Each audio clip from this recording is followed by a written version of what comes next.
Maayong adlaw mga boss no. Shout out dahil ko kay Tata Gimbird mga idol. Mao din yang parto mga boss. Okay ni, mao niya mong charger nga gamiton, Sunstar EX1000. Dual mode na din ni siya mga boss. Pwede pang 12 volts, pwede pod pang 24. Compatible ni siya sa heavy equipment na di na kinahanglan tanggalon ang battery.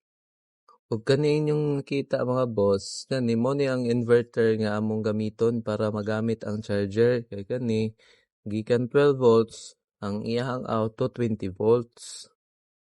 Ay duha ka bookable makita mga boss kanang black o red. Kanang black o red dili na pwede balihon ang black sa negative, ang red sa positive. 12 volts lang ang ato ang gamiton nga supply ani mga boss. Shout out dai ko ni Mark no kaning nagtaod sa inverter ug kang Ferry nga nag-assist sa kang Mark.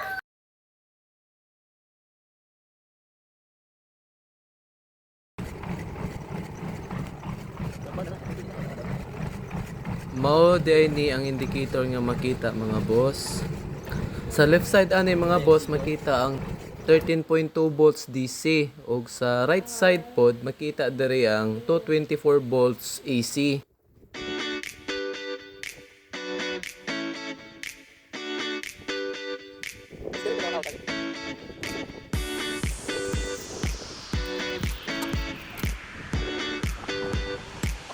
Dire among gi-check daan mga boss ang supply 220 volts AC kung sakto ba.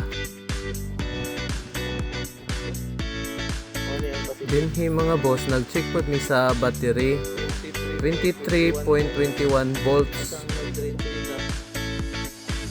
Ang isa mga boss 12.8 volts pero ang tapad 10.4 volts na lang.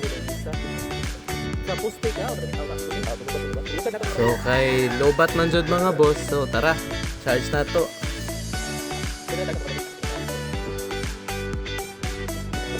Ang pagtao day aning battery charger mga boss, dili pwede mabaliktad. Ang pula sa positive ug ang itom sa negative. Ato pong i-check mga boss nga dapat naka 24 volts yun ang ato ang pagtapping kay para dili masunog ang battery charger.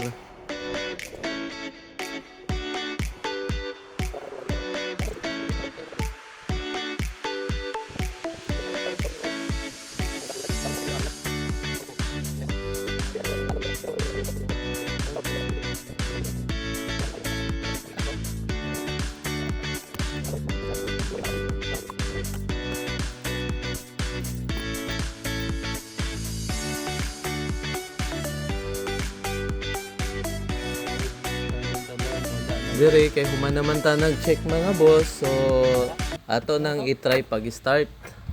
Tara.